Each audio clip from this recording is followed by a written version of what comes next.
Hi, this video is to give you a few things to look for when you are looking for a partner. This list is scalable and you can kind of pick and choose what is more important to you based on your values and beliefs and go from there. This is only a baseline to start with if you are not really sure, okay? So one of the main things that you want to look for in a potential partner is emotional maturity, particularly if you are 25 or older. Every person comes equipped with a set of flaws and emotional baggage to some extent. However, at a higher level, for those who are a little bit older in age, over 25, or who have been previously married, you definitely want to see signs of emotional intelligence. This is something that should be a non-negotiable for an adult. Another trait you want to look for is openness. Someone who is not set in their ways in a way that causes you to not be able to relate to them. Someone who is not so closed off. Some people require a little more encouragement than others to try something new. However, there are people who are completely resistant to anything that is out of their comfort zone. Some people just require a little encouragement. This should not be a deal breaker if the person requires just a little bit of encouragement to step out of their comfort zone. However, you should never push or force anyone out of their comfort zone. If someone is so set in their ways that they are unwilling to try anything new or experience anything or explore anything that could potentially help your relationship get stronger, consider that a red flag. And there's a possibility that it might not be a person who is emotionally healthy enough or flexible enough to have what it takes to maintain a long-term relationship.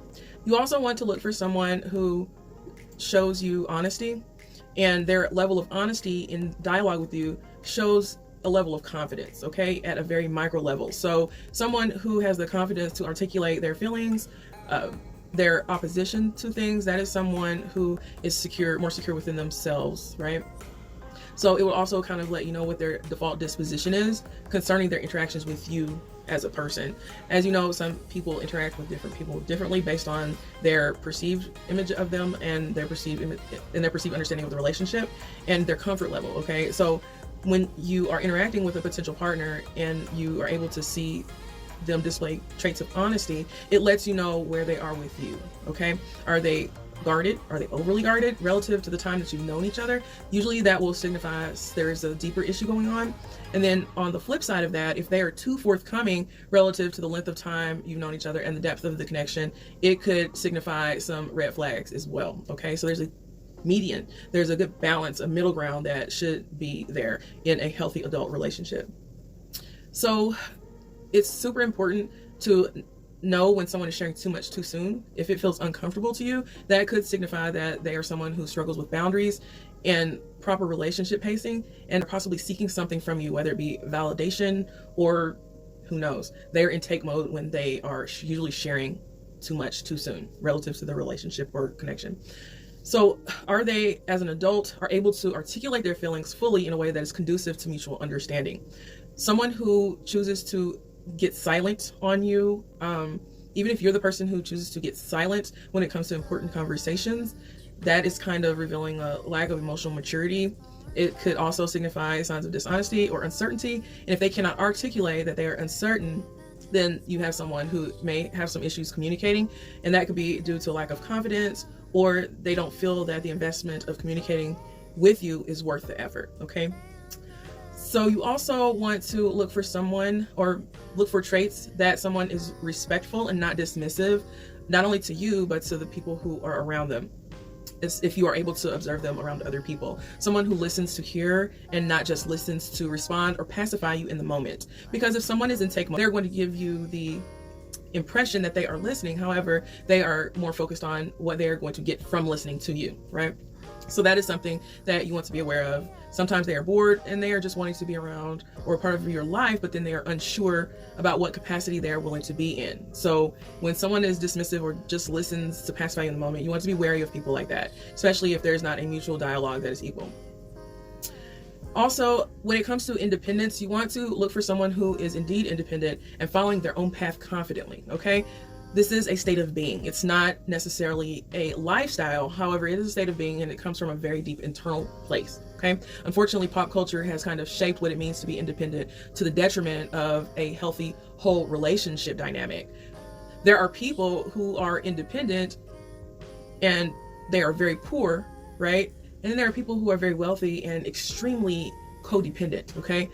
You want to find someone who is independent enough to have interdependent value, right? Someone who is independent enough to have interdependent value, where it is not a me against the world attitude that emits from them, and it's also not the codependent us against the world type of vibe. You also want to look for someone who is empathetic and not overly judgmental of others' plights.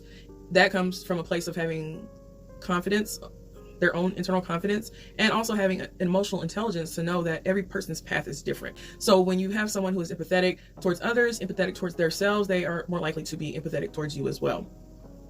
Someone who is physically affectionate in a normal sense, you want to know that a person is able to be physically affectionate. If that is your love language, is something that you want to make sure you have a clear understanding on early on rather than later, okay? There are people who are not necessarily physically affectionate immediately. However, they do have the capacity to be physically affectionate with someone who they have a bond with. One of the last things that I feel is a very important trait that you want to look for with someone who you want to partner with will be someone who can simply see the brighter side of things without too much prompting. So someone who has a more optimistic but realistic outlook is someone who you know is able to overcome a lot of life's trials and tribulations in a healthy way, okay? You don't want someone who is constantly negative and looking at the worst side of all things, right? Over time, that will weigh on you, and it can, if you're not careful, it can filter over into your thinking as well, okay? So hopefully these things are helpful. Again, you want someone who can see the brighter side without prompting, someone who has the capacity to be affectionate.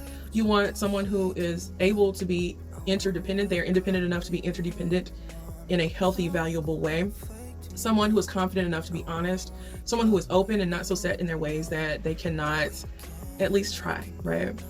And someone who displays a level of emotional intelligence and maturity and can articulate and communicate their feelings, okay? Hopefully this video was helpful to you. If it was, please click like, please click subscribe and share, and hit the notification bell so that you are the first to experience new content. Thanks for checking out this video, and good luck on your quest to find the right partner for you. Bye.